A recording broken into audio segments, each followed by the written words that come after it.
Dnes sa pozrieme na Babky.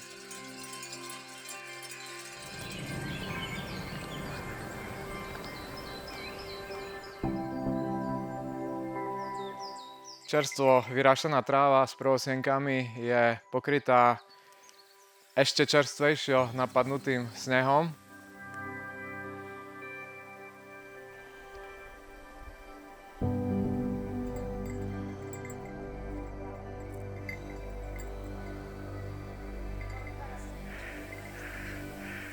Takže sme vystúpali na západotatranské Babky.